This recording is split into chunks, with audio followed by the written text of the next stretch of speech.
This footage shows a Saudi Arabian airstrike destroying a convoy of Emirati military vehicles at a port in southern Yemen. Riyadh says 2 ships from the United Arab Emirates had docked at Mukalla port, delivering weapons and armoured personnel carriers without the approval of the Saudi-led coalition in Yemen. Riyadh says they were destined to support the Southern Transitional Council, or STC.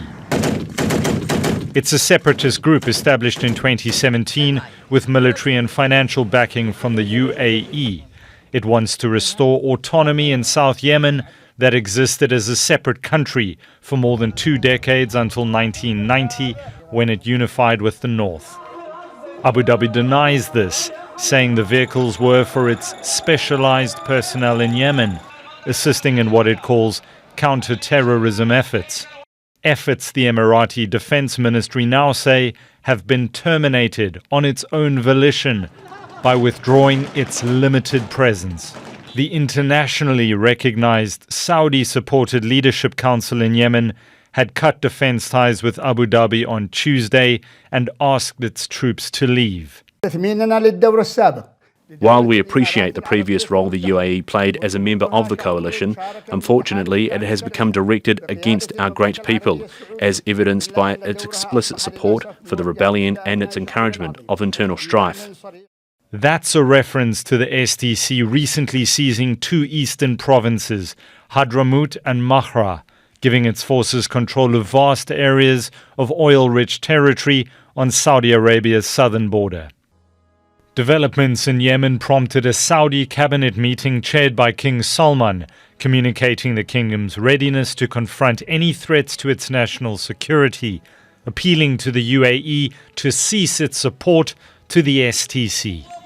But the group's supporters gathered in large numbers in defense of the role the UAE has played in Yemen. The statement from al-Maliki is not legitimate at all. We stand alongside the Arab coalition and alongside the UAE, the loyal ally that has stood with the Southerners since the early days of the war in 2015 against the Houthis. Yemen's Presidential Council has imposed a 90-day state of emergency and a ban on all border crossings by land, sea and air. Michael Appel, Al Jazeera. Hesham Alghannam is a Saudi scholar at the Carnegie Middle East Center. He says a red line was crossed, causing Riyadh to take action in Yemen. The kingdom made it very clear that Yemen's eastern provinces, especially Hadramout, are now a core national security matter for the Saudis, and it will be dealt with as such. In my opinion, Riyadh views Hadramout as part of its strategic backyard, and any unchecked moves that threaten borders, oil infrastructure, and key trade routes would not be tolerated, because the Saudi silence would actually signal weakness or acceptance. And this is the last thing that the Saudis want to convey.